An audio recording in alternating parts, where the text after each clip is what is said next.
With the help of Hashem, we are learning Beitzah Daf Tezvav. We left off on Daf Tezvav, Amid Aleph, 7 lines from the top of the Amid. The Gemara is referring back to the Mishnah regarding what may be gifted to one's fellow on Yom Tov and what may be not. The Mishnah said that a sandal hamasumar, that a sandal with spikes may not be given as a gift on Yom Tov.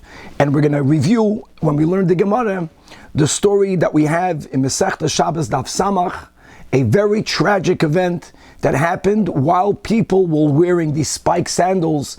Many Yidden got killed, and because of that, because of a one-time event from our generation, we can say now similar to what happened in Meiron, a terrible tragedy, people were crushed to death. Chazal made a takana to remember what happened and therefore to learn the lessons from what happened, that a sandal, mesumar, that this type of spike sandal may not be worn on Shabbos and on Yom Tov. They didn't say it may never be worn. We'll speak about this soon when we learn the Gemara. But being that this type of shoe, this type of sandal that had spikes may not be worn on Shabbos and on Yom Tov, that's why it may not be gifted to one's fellow on Yom Tov as well. And the Gemara actually is going to really clarify and make a much broader, a much more liberal application of the rule that we had at the bottom of the Mishnah, Daf Yudalid, that the Mishnah says that Kol Shenei Oison Boy B'Yom Tov, the way we attached it is that any item that the recipient may have hana'ah from on Yom Tov is something that is allowed to be gifted on Yom Tov. We're gonna apply this much broader. We're going to say that even if there is an item that the recipient may not use on Yom Tov, being that it is a finished product, and therefore the recipient has hana'ah, has benefit, is happy that he received or she received a gift, it also may be gifted on Yom Tov. The sandal hamasumad will be an exception, but a lot more about a broader application of this rule as we learn the Gemara. And we're going to learn a little bit about wearing tefillin on Yom Tov, regarding gifting a pair of tefillin on Yom Tov. On Daf Tezvav Amid Beis, we're going to start the second chapter, and right now we're going to share a very important introduction. It's really a Gemara that we learned in Masechtas Psachim on Daf Memvav Amid Beis regarding Eruv Tafshilin. Now the word Eruv means to combine, to merge. The way we merge, Tafshilin means through a cooked item. We merge through cooking. What are we referring to? One may not, in some circumstances, cook food on Yom Tov for Shabbos. We're speaking here about a scenario where Yom Tov is on Friday, or Yom Tov now is Thursday and Friday, but we're focusing on the Friday. So Erev Shabbos is Yom Tov. In the scenarios where one is not allowed to prepare on Friday, on Yom Tov for Shabbos, then making the Eruv Tafshilin will be of no avail. But we will discover, let's learn this right now. Rabbah and Abchizda. If you remember in the beginning of Beitzah, on Daf Beis Amid Beis, we learned the principle that we call Hachana de Rabbah. Rabbah is the one that says that something may not biblically be prepared on Yom Tov for Shabbos. You want to eat something on Shabbos, it needed to be prepared on a weekday prior to Shabbos. So Rabbah therefore says, number one, we will create a scenario where preparing food on Friday for Shabbos, Yom Tov Friday for Shabbos, will not be a biblical prohibition, and that will be when you are preparing food for Friday, not the last moment, not right before Shkia, but enough time prior on Friday that if guests were to come to your house and you would want to give them a lot of food on Friday, not one guest, many guests, then the food that you prepare on Friday potentially, theoretically, might be used on Friday. This is called hoyil, since, says Rabbah, hoyil v'i mikloya archim, if guests will come on Friday, they will have it on Friday. Therefore, making food that time earlier on Friday is permitted biblically, but prohibited rabbinically. We'll explain why it will be prohibited rabbinically. So now, to circumvent a only rabbinic prohibition, once if you begin to make food for Shabbos on the weekday, on the day Erev Yom Tov. So if there's one day Yom Tov, you have to begin cooking food for Shabbos on Thursday. If it's in Chutz La'aretz, it's a 2 days Yom Tov, and therefore let's say Yom Tov is Thursday and Friday, you have to begin cooking some food on Wednesday.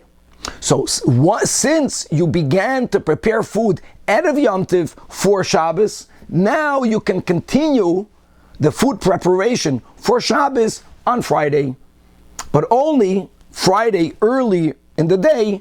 Early in the day doesn't mean the AM hours. Early in the day means that when you finish preparing the food on Friday Yom Tov for Shabbos, if guests will come after you finish preparing the food, they would be able to eat it all up prior to Shabbos, still on Yom Tov. All of that is the step that's needed to make the preparation from Yom Tov to Shabbos only rabbinically prohibited. Since you also began to cook food before Yom Tov, now it's completely permitted. Now, Rav Chizda does not subscribe to Hachana de Rabba. Rav Chizda actually holds that on a biblical level, Tzarchei Shabbos nasim b'Yom Tov, which is great, which means that Midairaisa, you are allowed to prepare food Friday, Yom Tov, for Shabbos, but it's rabbinically prohibited. We're going to learn today again why is it rabbinically prohibited. But since the prohibition is only of a rabbinic nature, so to circumvent that prohibition, again the same concept, Eruve tafshilin bima'arev, right? You don't begin making food on Yom Tov for Shabbos. You begin cooking food Erev Yom Tov. And now we consider that which we are doing on Yom Tov only a continuation of that which you began prior to Yom Tov. Oh, prior to Yom Tov, of course, you can prepare food a weekday for Shabbos. Thus, again, you will be allowed to make food for Shabbos. According to Rab Chizda, you can start preparing on Yom Tov for Shabbos all the way late in the afternoon. According to Rab Chizda, you don't need to have the hoyel, the imekloya orchem chazilei. Now, we're going to learn very importantly today, on Amid Beis, is the Eruv Tafshilin for the kavod of Shabbos, or is it primarily for the kavod of Yom Tov? And we'll explain that while we learn the Gemara.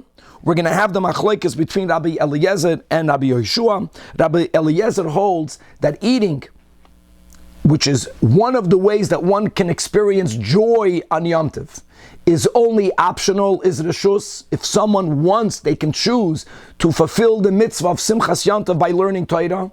You can fulfill the mitzvah of Simcha by doing ruchnias dika things. And Rabbi Yeshua holds that chalkeu, that some of Yom Tov taka should be used for a ruchnias dika celebration, but he holds that the meals on Yom Tov are obligatory. It's not reshus, because chatzi lashem v'chatzi lochem, and like half and half doesn't mean 50%, but some of the day should be used, so to say, for a spiritual connection to God, and another part of the day should be used for a physical elevation, the elevation of the physical in celebration of God.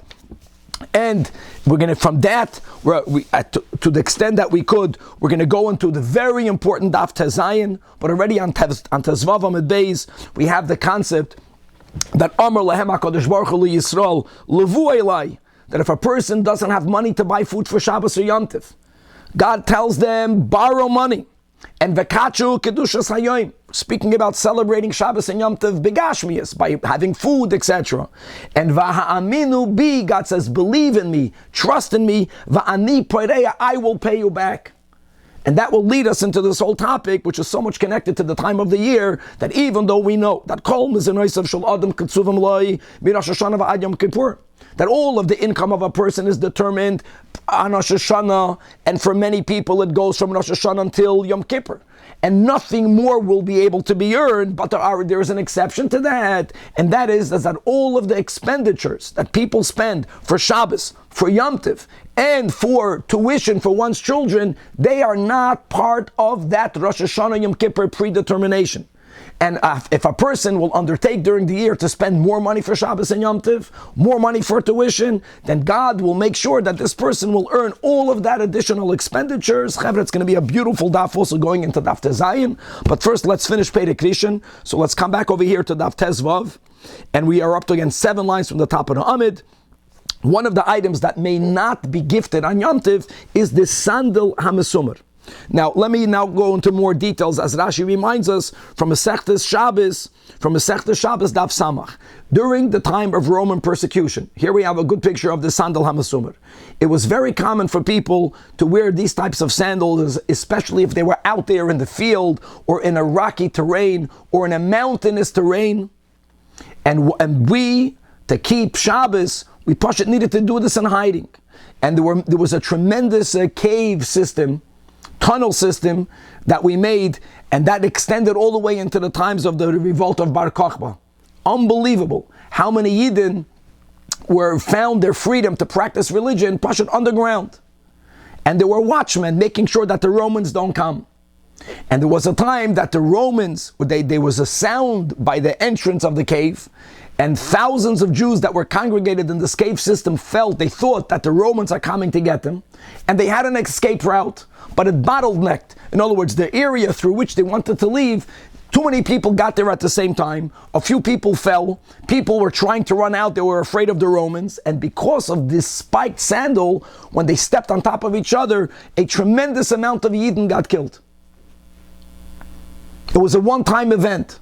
But to remember that one-time event, it's not that Chazal said you may not wear these spiked sandals. They said that on Shabbos and on Yom Tov, you're not allowed to wear these spiked sandals. During the weekdays, you could wear them.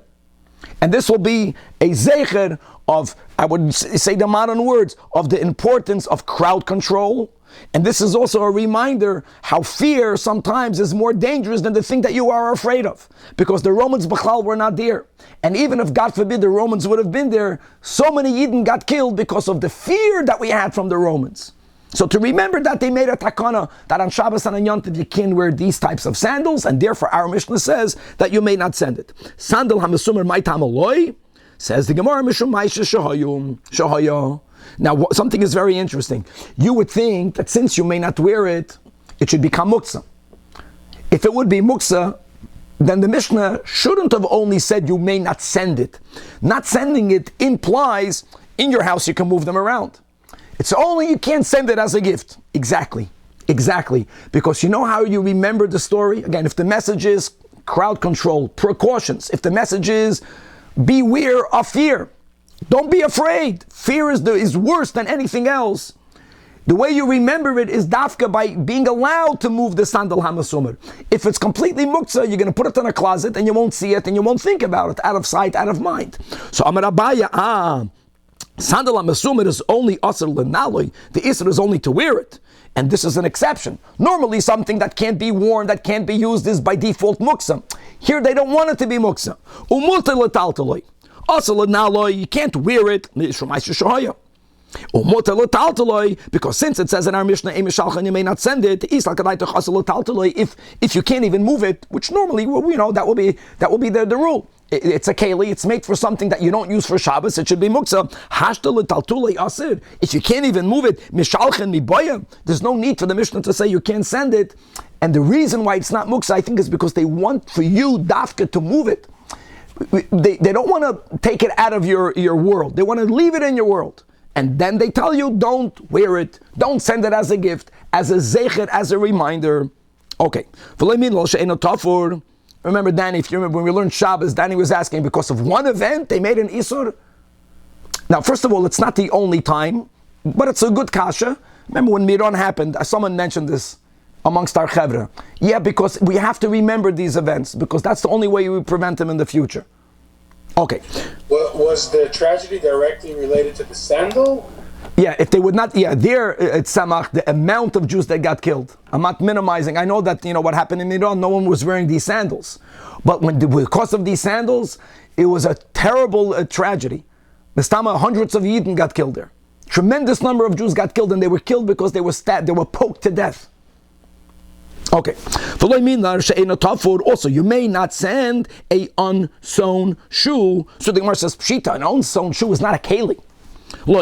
It's not Pshita. It's needed, even though it's partially attached with small wooden pegs. It's semi-usable. It's not finished, don't send it. It's a non-finished product. Rabbi Yehuda Omer, you may not even send white shoes. Again, no one wore white shoes. People only wore black shoes. No one golfed in. And to blacken shoes, you have to have a uman that knows how to professionally paint it or dye it, that's an activity that may not be done on Shabbos nor on Yom Tov, so it's an unfinished product. Tanya, Rabbi Yehuda matir b'shachar, and only v'oiser b'lavan, as we have in our Mishnah, mipnei shetzarich Beitzah sagid, because it needs to have that type of earth, that dark, that blackened earth that they would use to blacken their shoes. How smart is that? Machaya. They would use, but a professional knew how to do it. And Rabbi Yossi oiser b'shachar. Rabbi Yossi says that even a black shoe, if it's not yet completely finished, if it's only partially finished, it's only dyed, but it's not smoothed, also you may not send it because it still needs to have smoothing. And the Gemara just wants to clarify that Rabbi Yossi and Rabbi Yehuda are not arguing. Marki Yasrei, everyone is speaking about the way shoes was made in their location. But Asrei the Mar, in the location of this master, this refers to Rabbi Yehuda. Since Bisra Latachas, the side of the hide, which now is worked into leather shoes, the flesh side of the hide is facing inside the shoe. The flesh side of the hide that's touching the flesh, is the side that needs to have a final smoothing. And without it, it's not finished, and people would not wear it. The other side of the hide, the one from which the hair grows, at this point, once it's blackened, it's ready to be worn. So in the place of Rabbi Yehuda, the flesh side of the hide is facing inside the shoe.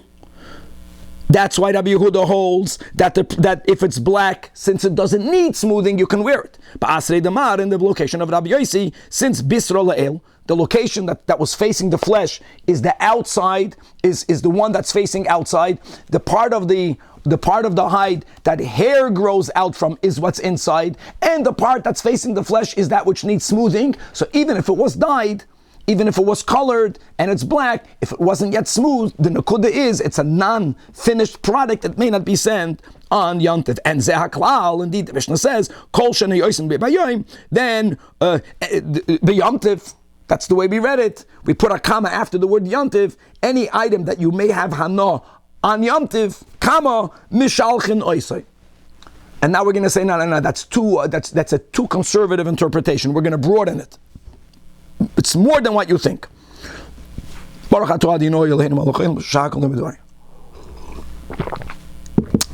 begin with the story. Rab Sheishis said to the yeshiva, to the chevra, if you want, you are allowed to send tefillin to your fellow on Yom Tov as a gift. Amalei Abaye, whoa, how can that be? Didn't we learn in our Mishnah, the way we interpret it, we put a comma after the words b'yom tov. Kol sheni oisem b'yom tov, comma mishalchen oisei. No, kol sheni oisem b'yom tov mishalchen oisei. And tefillin are not worn on Yom Tov. And l'choyre, if you don't have hana'ah on Yom Tov, if you don't use it on Yom Tov, then you may not send it. Now I want you to know that it is over here, it's late. But this is the Beitzah Daf Tezvav, where there's a big discussion amongst the Rishonim as to tefillin on Yom Tov. And yes, like Rashi quotes from Eruvin, the concept that we should always have two witnesses testifying that we are God's people. One is our bris milah, it's called an ois. Tefillin is called an ois. Since Shabbos and Yom Tov is also called a sign, an ois, so I have my bris milah, and I have Shabbos and Yom Tov, so I don't need the tefillin. Question is, are you allowed to wear the tefillin? That's a big debate over here. L'kula alma, you don't do it. You're not mechuyev to wear the tefillin. So how are you allowed to send it? So the Gemara says, put the comma before the word b'yom tov. Listen, kol shenei oisen boy comma. If you have hana'ah from it, then b'yom tov mishalchen oisai. Hana'ah doesn't mean to use it. If I receive something on Yom Tov that is ready to be used, even though I'm not going to actually use it today, that's also called hana'ah on Yom Tov. Oh, there has to be a hana'ah related, a hana'ah on Yom Tov, but we all know that experience. You get a gift, you're happy. But if the gift that you got is not a finished product, even though, okay, you can still argue you have some hana'ah, that's not enough to justify the gift. Whatever you have hana'ah, even if it's only in the weekday. but it's already finished enough for you to be able immediately to have it on the weekday, then Mishalchanoi say be beautiful. And now Amar Abaye Tefillin, Hoil v'asali yadan. Once you mentioned Tefillin, name Abu Hamilsa. Let me already share something regarding Tefillin. I just heard a good word that said from the Rebbe's father, that when Chazal tell us in Menachos and Soita and other places, right, that v'yiru kol ami ha'aretz k'shem Hashem nikra lecha v'yaru mi meka elu tefillin sheberoish. So the word tefillin is tipoil aleim imasa v'fachad. That the pasuk of may it befall on the nations fear and awe and dread from the Jewish people. That's the taich of the word tefillin from tipoil. Nice. Anyways, so I'll tell you a thing regarding tefillin. A person is traveling, we're speaking about Erev Shabbos, and v'tefillin b'roishoi, and you are wearing your tefillin, and v'shakal avachama mitamot. It's sunset, it's Shabbos. Now, let's go. Step number one, step number two. Step number one is that if you are wearing your tefillin on Shabbos, it's not a tachshit, it's not a malbish, so you're not allowed to transport it, but carrying means holding something in your hand. Wearing your tefillin is called hoitzah kila'achayad, which means it's not biblically prohibited. This is important. It's only rabbinically prohibited. If something is only prohibited on a rabbinic level, here, in our case, for there not to be a bezoyin of your tefillin, so that's what Rashi says. They opened up and they said, "Maniach yodei aleim." Simply cover it. People should not see. Cover it with your hat, with your turban. Wear it. People should not see that you're wearing tefillin, and you can wear it until when you come home. If it would have been a biblical violation, of course, this would not be a solution. But that's the nekuda. You are carrying it, but kala'achayah downgrades it from an isur d'oraisa to an isur d'rabbanan. Umishum bizoyan, you have to do something, cover it. People should not see that you're wearing the tefillin and you're good. Another similar, and it was very common for the houses of study to be out there, out of the city. And in many cases, it was in an unprotected area. So at night, when you would leave the Beis HaMedrash, Ganoven would be able to, they entered there. There was nothing for them to take. But tefillin is something that they might steal. So here also, if you're wearing the tefillin d'roishai, the kadosh olav hayoim, and now you have to go back to your home in the city, so also maniach yodei aleim, you can keep on wearing them and cover them. Ad shemagia lebeisoi. Moshe v'rafuna bereider avika azoi have a kasha and you abaya from the following Beitzah. It says in the Beitzah, Oy Baba Derech, if you are traveling and the tefillin b'roisha and you're wearing tefillin, the kadosh olav hayoim, and now same thing. You didn't, you're coming to your destination later than you thought. Maniach yodei aleim. True, Chazal allowed you to keep on wearing it because it's called carrying in an unusual way. Kela'achayad, but only achemagia lebaisa samach l'chayma. When you enter the city, the moment you reach the first house where leaving your tefillin there will resolve your fear that it's going to be stolen or it's going to be disrespected, maybe an animal is going to drag it, leave it in the first house near the wall. Leave it in the first house in the city. And not take it all the way home the way Abaya says. Similarly, and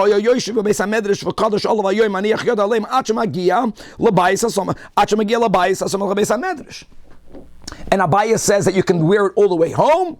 Answers the Gemara, yeah, depends. The Beitzah is speaking about a case where the closest house, the first house when you enter the city, is already a protected home. So the whole issue is, because of bizoyan, maybe a ganef, maybe a dog will drag it. So therefore you leave it there, it's resolved by leaving it there. And Abaya is the loy mintara, that the first house where your tefillin will remain protected is your house. That's a problem. If Abaya's case is that there's nothing protected until your house, the Abaya is, since you are wearing it anyways, no, leave it on. No, Abaya should have said something even more. What happens if you are traveling and God forbid you see tefillin laying on the floor? Whether you know who the owner is, whether you don't know who the owner is. If it's on a place where it's not protected, did we not learn Chevra Mishnah Neiruvin? Hamoitzi tefillin machnisan zug zug. You put it on. Zug means a pair. A pair means you put on the hand, you put on the head. You put it on, correct, to carry it kila achayad, but that's a greater chiddush than what Abaye is saying. Abaye is implying, since it's on, you keep it on, but you may not put it on. So you would answer, because Abaye, the Mishnah is speaking about an unprotected area, and Abaye is speaking about a protected area. But now that we had the stir Abaye in the Beitzah, so we said that Abaye is speaking about the loy mintada. Now we got a problem with the Mishnah in Eruvin. Answers the Gemara loy kasha. There's different levels of protection. The Beitzah, which allows you, which only allows you to carry it into the closest house to the outside, the house. The first house in the city is once you entered that house, the mintera machmas ganavi umachmas kalbei. It's both protected from thieves and it's protected from animals. That's why you have to leave it over there.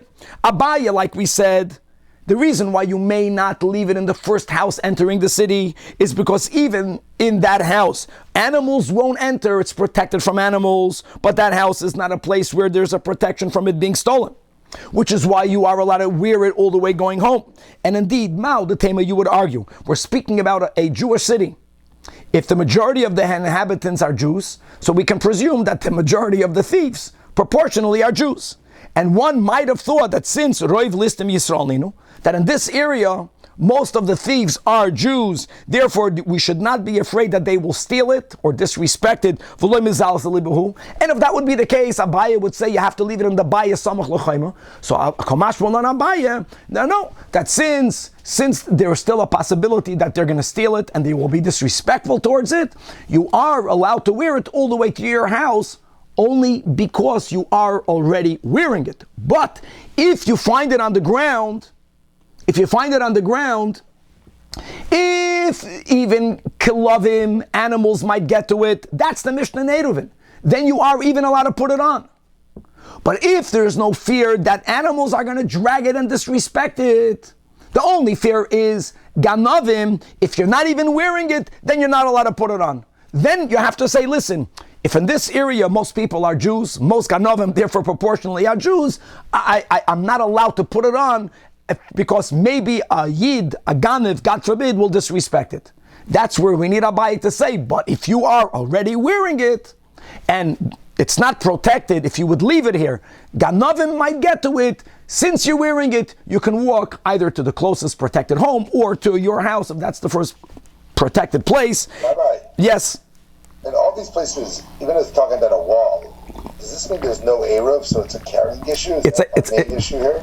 It's a carrying issue. It's a carrying issue.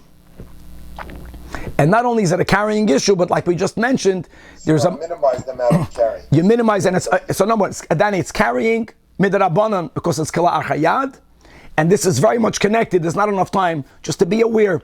Is it that you're not obligated to wear tefillin on Shabbos and Yom Tov, or is it that it's asur? That's another issue. In other words, if it's asur to wear it, then take it off as soon as possible. Even if there is an Eruv in the city. It's a walled city.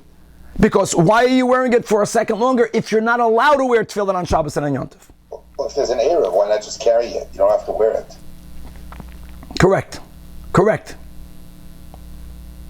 Because then it's probably muktzah. But you're wearing it anyways. Still muktzah, yeah. Correct. No, but you're wearing it anyways. Once you're wearing, well, we already had that din, once you have muktzah on you, there's a big talk about all this, Danny. Good. With this, we'll say Hadran Alach Beitzah, and we're going to begin now the second chapter. For those who missed the beginning, please, now that this is recorded, it's important before you begin to chazer psachim daf memvav, just this machloikes Rabba and Abchiz. It's very important. One thing is clear: if it would be prohibited biblically to cook or bake food on Yom Tov for Shabbos, the Eruv Tavshilin will not work. The Eruv Tavshilin is an instrument that only works in the scenario, which is most scenarios, or maybe in all scenarios according to Rab Chizda, that since the problem of cooking on Friday Yom Tov for Shabbos is only of a rabbinic nature, we'll see why in the Gemara what's the problem, but there's a theoretical problem. So the solution to the rabbinic problem is begin preparing food before Yom Tov. And then everything that you do on Friday for Shabbos is considered mu'urav, it's considered merged with only a continuation of the preparation that you began before Yom Tov. Okay, now let's begin. Yom Tov, says the Mishnah, shechal liyas be'erev Shabbos. Yom Tov is on Friday. Lo yivashel batchila me Yom Tov l'Shabbos. One may not cook on Yom Tov for Shabbos. However, avol mevashel hu Yom Tov. This is before an Eruv. A person on Friday, of course, can cook for Friday. Now, what happens if you cooked for Friday Yom Tov to eat on Friday Yom Tov, ve'im hoiser, and there's leftover food? So then, hoiser l'Shabbos, there's no problem for you to use that food for Shabbos.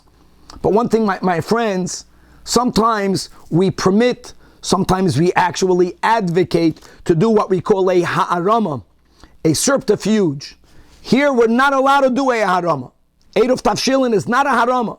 One may not say, well, I'm cooking a lot of food for today. No. If you didn't make an Eruv Tavshilin, you can only cook Friday for Friday. However, if there'll be leftover food, then you can use it. Now, says the Mishnah, here we begin Eruv Tavshilin. A person should make, here the Mishnah says, a cooked food from before Yom Tov, whether it's Thursday is out of Yom Tov, or if it's a Wednesday out of Yom Tov. I don't care how far the Erev Yom Tov is from the Friday. Doesn't matter. You make food on Erev Yom Tov, and now v'soymech olav l'Shabbos. Now what you make on Friday is considered only a continuation from that which you began on Erev Yom Tov, and yes, you will be allowed to cook food on Friday for Shabbos. According to Rabbah, even with an Eruv Tavshilin, since you need to have the hoyel, you can only cook food on Friday with the Eruv if what you will finish cooking on Friday will be, let's say, around an hour before Shkia. That's what we aim for. So like this, if a group of yeshiva bachrim will attack your house, all the food will be eaten up on Friday before Shkia. Don't forget that after Shkia, Friday, you can't eat because you have to wait now until Kiddush. According to Rab Chizda, b'chlal, there's no problem. It's only of a rabbinic nature. You can cook all the way up until Shkia. Now, how much food must you prepare for the Eruv Tavshilin? Machlokes, Beishamai, Beisilol. Beishamai yoimnim shnei Tavshilin, must be 2 cooked foods. Beisilol yoimnim, only Tavshil echad, only 1 cooked food is enough. Guys, I know many people are thinking, we know that we take a baked item and a cooked item, we'll get there next year. But Beisilol says it's enough for 1 cooked dish. Now, Vishavin, even Beishamai will agree to Beisilol that if a person is preparing a fish, which was a commonly made food, bedag, Beitzah sha'alav, if you broil fish in an egg. I think even I know how to do that. So now it's like 1 food, but it's fish and egg. That's called Shnei Tavshilin. Now, another din. What happens if you made the Eruv Tavshilin, which means you began to make 1 cooked dishes, 2 cooked dishes. We do a cooked dish and a baked item, challah or matzah. You did all that, but achloi oisha avad, but it was eaten or it was lost before. Guys, listen to these words. This is important. Before the preparations for Shabbos has been completed. Because even if when you began on Friday making food for Shabbos, you still had the Eruv. We need for the Eruv to be intact, or to be enough of it needs to be there until you finish all of the prep. Once you finished all of the prep, I don't care if it got eaten or lost. Even though it got eaten or lost, not on Friday. But if it got eaten or lost before you completed all the preparations, then you don't have it. Then lo yivashal alav atchila. However, further clarifies the Mishnah, if you made a big Eruv Tavshilin, you don't need all of it. As again, we'll learn in the subsequent shiurim, the amount of food needed is 1 kezayis. So of course, if you only made 1 kezayis, even though we'll see lechatchila you should make something more chashav, but if you only made 1 kezayis, if any amount was eaten before you finish preparing, you're not good. But if you put away a nice piece of meat, a nice piece of fish, some chashav, a cooked dish, that was many kezaysim, some of it was eaten, that doesn't matter. Because ve'im shiur mimenu kol shehu does not mean here anything. Kol shehu means a kezayis amount, then even though it's not as much as you had Erev Shabbos, you're 100% lechatchila good. Soymechalav l'Shabbos. Beautiful. Okay. A little bit of an unusual opening now on the Gemara. The Gemara is asking Minohana Mili, which means from where do you know that you need to have a Erev Tavshilin? Chavre, Erev Tavshilin is almost the face of rabbinic enactments. You know, for example, when Chazal tell us that Avram Avinu kept the entire Torah, not only all of the Tayyag mitzvahs, ultimately even Bris Milah after God commanded him, but Avram Avinu even kept Erev Tavshilin. You know, it's used as the face of rabbinic laws. Rabbinic laws are not sourced in scripture. That would be a biblical law. However, there is a concept called a asmachta that many times, even though there was something that originated from the Chachamim, they found that there's a hint in the Torah upon which they lean their rabbinic enactment. So, Minoah Namili, we're looking for an asmachta. And by the way, I heard a beautiful word, I think from the Meshech Chachma, that why do Chazal use Erev Tavshilin as the example that Avram Avinu kept the whole Torah, even the rabbinic laws, like Erev Tavshilin, because Avram Avinu's midah was Achnas Sarchim. And as we just spoke out, and we actually paskin like Rabbah, that you need to have the step of Hoyel, that since you, Hoyel v'chazi, that since v'chazi leila archim, was Erev Tavshilin, is to enable you to make food on Friday just in case many guests will come. That's the way it's done. And that was Avram Avinu. So as Avram Avinu's midah of Achnasas Archim, that downgrades the problem of making food from Friday to Shabbos into only a rabbinic, because maybe you'll be eaten up on Friday. You didn't invite guests, you have an open house. If people are going to knock on your door, and people know you have an open house, so they will knock on your door, it's going to be used today. That's why we use the midah of Avram Avinu to explain why we are allowed even to make an Erev Tavshilin. Anyways, Minon Amili, Amar Shmuel, Amar Kra, his source, his asmachtas from a pasuk in Yisroi. Go figure, from the 10 Commandments, from the Aseres HaDibros. Zocher Yisrael Shabbos L'Kachrei. Now we know we learned to some psachim. The pshat is Zochreu Alayayin. That's we learned that. But here the asmachta is Zochreu. When God says to remember, you know what that implies? That you might forget. When would a Yid ever forget about Shabbos? Not possible. There's one case, when Friday is Yom Tov. Since you are involved in the mitzvah of Simchas Yom Tov, you might forget about Shabbos. You might eat up all of your food. So God is telling you, in other words, the way you will remember on Friday that there's still a Shabbos, you know how? By beginning to prepare food Erev Yom Tov for Shabbos, or that Shabbos food. So there's something in your house that's for Shabbos. It's going to remind you, Shabbos. We'll come back to this in a moment. And my Tama, Zok Rashi, 10 lines from the top. Lama Tikno Eruv. Krav Vaday Lav Be'eruv Mishtoy. Again, the Pshat is not about an Eruv. V'lav Eruv Mishtama Mine. It's not even Mashma Eruv. It's only an Asmachta. And he quotes over here. In other words, why did the Chachamim, you hear an asmachta, beautiful, a nice drasha. You tell me what the issue is. Why did they find it important to make such a tikkun? Amarava, kedei sheyivroid mana yafa l'Shabbos umana yafa l'Yom Tov. Based on what Shmuel said, it's a hemshech. Since you are involved in Simchas Yom Tov, you might eat up all of your good food for Yom Tov. That's the nature. Right? You bought mashke for today and for tomorrow, but during a fabrengen, bring it all out. So what happens is there's a kavod Shabbos that might be lacking. So to make sure that Shabbos is honored, dafke when you begin preparing food from before, it's going to constantly tell you, Chavra, that tafshil that you prepared is for Shabbos. So it's going to make sure that Shabbos is honored as well. Rav Ashi says, no, it's not for Kvod Shabbos, it's for Kvod Yom Tov. Rav Ashi Amar, Kedei Sheyoimru. Once you tell a person that even though biblically you are allowed to prepare food Friday for Shabbos, but biblically, l'Rabba hoyel, l'Rab Chizda, he doesn't subscribe to Hachana d'Rabba, but it's rabbinically prohibited, and you need to find this tool to get out of this rabbinic prohibition. People are going to realize that rabbinically you may not cook from Yom Tov to Shabbos, because Yom Tov is that holy, Kal v'chomer, that you can't use Yom Tov to prepare stuff for the weekdays. So it adds to the covet of Yom Tov. You can't stop and use Yom Tov to make food for Shabbos. Yom Tov is Eichad that day.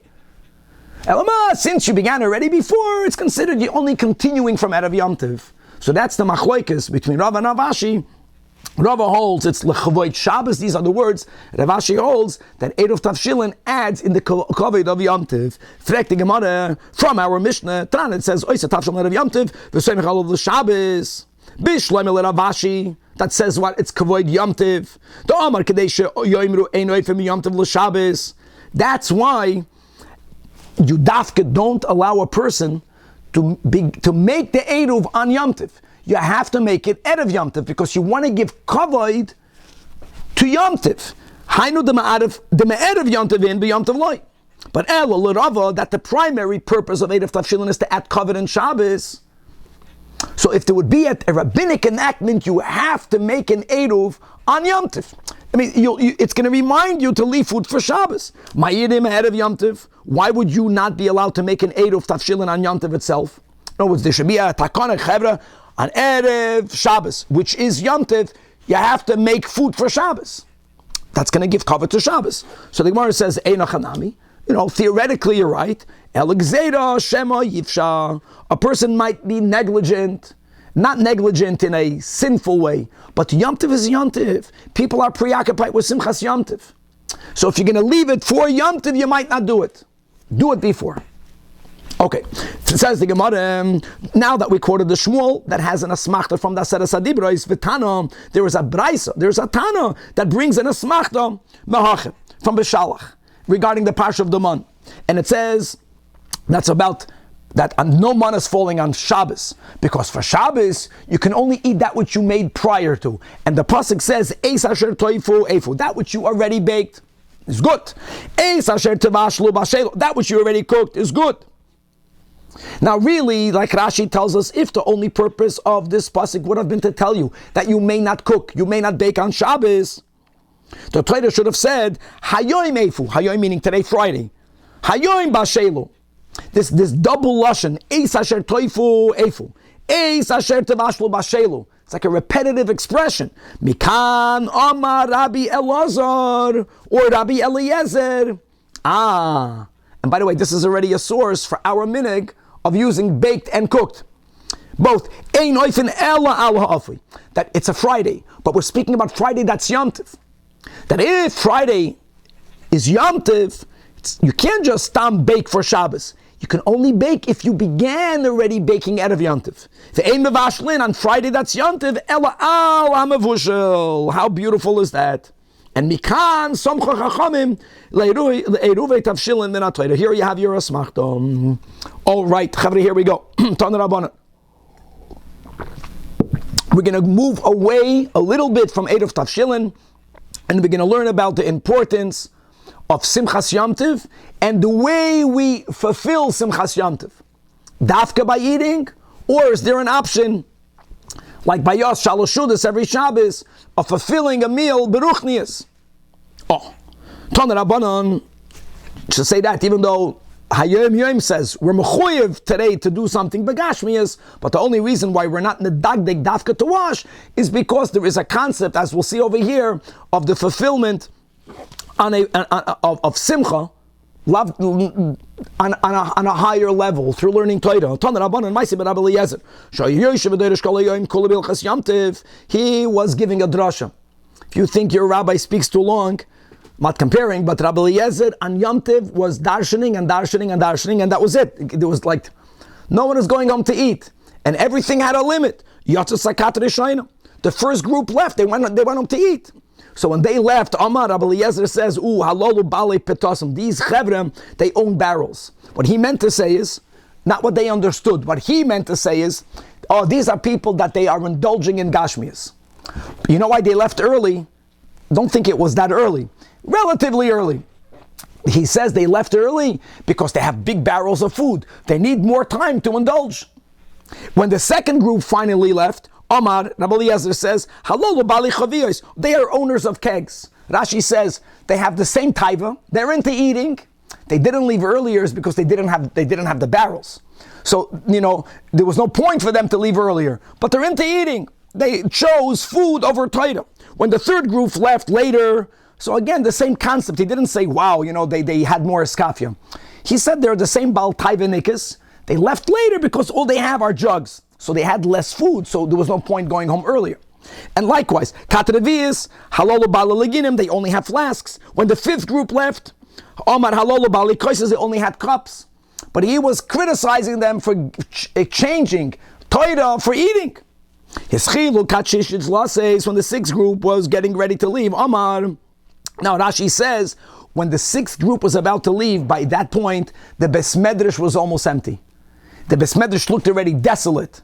So he said, halalu ba'ala me'eda, these are desolate people. They're bringing as a desolation, as an emptiness into the Beis HaMedrash. Now, the seventh group, Kol Hashvim Chavivin, after hearing all of these words of criticism, they were not budging. They're staying until the end. Problem was that Nasan ain't of the Talmidim. Rabbi Eliezer now began to look, not on the sixth group, that when they began to leave, he called them Bali Me'eda. He began to look at the remaining students, so they got nervous. His chilu penei mishtanim, they became red, they became white. Like Rashi says, why were they afraid? They were staying there. Look inside the first Rashi under the Gemara.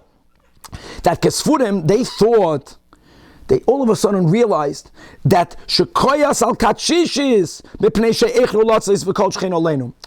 They see the sixth group. Don't forget, it was already very late when they saw that Rabbi Eliezer didn't have any understanding on the sixth group.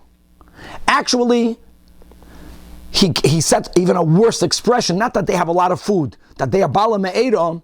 They all of a sudden felt that maybe Rabbi Eliezer was coming from the opposite place. Maybe Rabbi Eliezer was wanting for people to leave his lecture to go eat.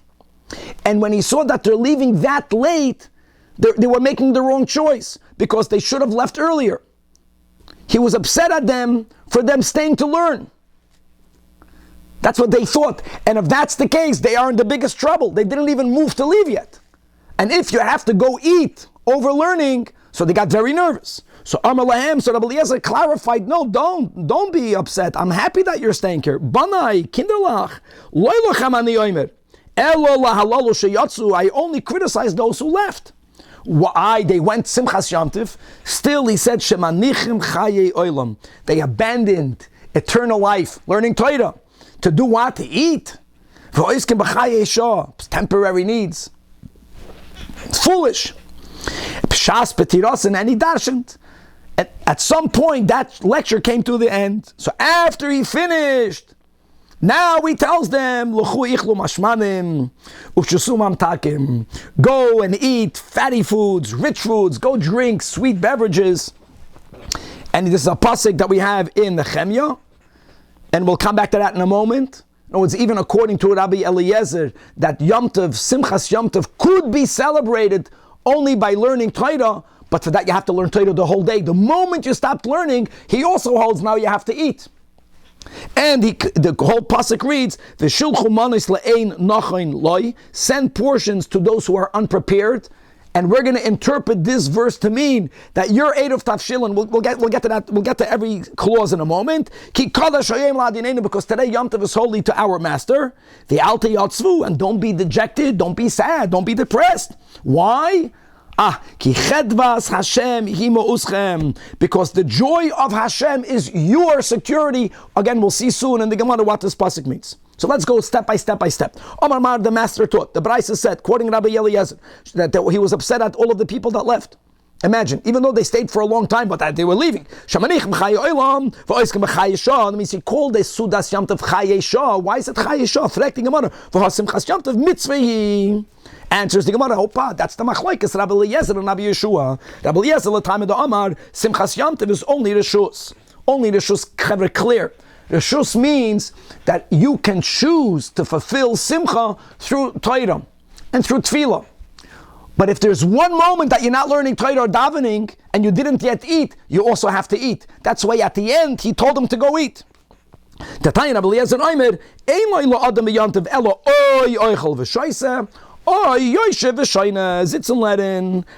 Yeshua Omer nisht chalkeyu. You must divide the day, not 50%. Balance. Some of it taka to sit and learn. including in that is davening, and some of it has to be for eating gashmias dika foods. But that's a mitzvah, and the mitzvah is not called chayesha.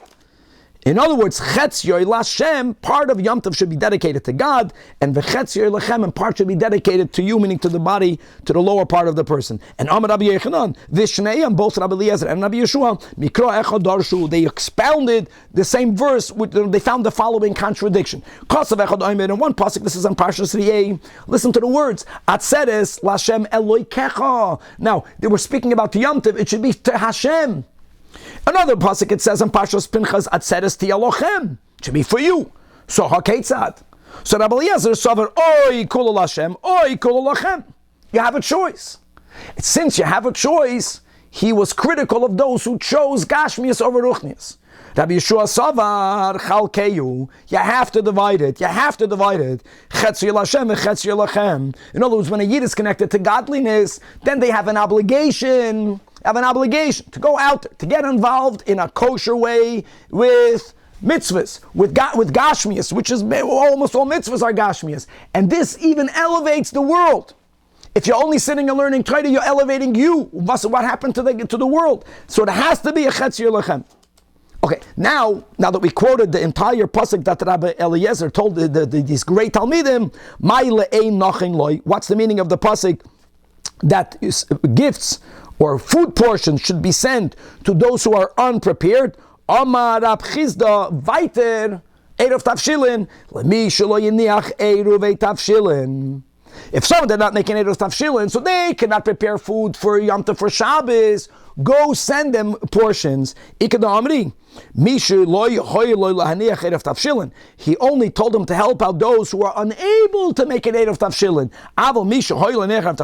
If someone was able to make an eruv tafshilin, and not that he forgot, but he didn't leave it on purpose, since we view him as a poisheya, he's negligent, so this second version holds, then don't help him out. So you see now, B'chlal, this attitude, how to help out a Jew who's not yet observant, that we proudly Hasidim, Baal Shem Tov, we understand that dafke, who are we to judge another Yid and go help him out? And other people that say, oh, he's a sinner, don't help him out. This debate didn't begin 300 years ago. This is going all the way back. All right, and Chevre, and obviously we don't side with the Iker da Amri Nikas. We side with the Iker. Okay. What's the meaning of this part of the pasuk? That the joy of Hashem is your security. Amar Rabbi Yechanan, in the name of Rabbi Eliezer ben Shimon, that what? Amar Lahem HaKadosh Baruch Hu Yisrael. The joy of Hashem is your security.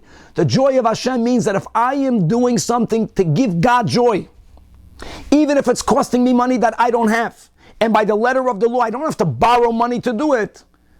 But if I want to give God joy, so I will be secured. That God tells the Yidden, Banai, my children, Levu Ilai, borrow for me.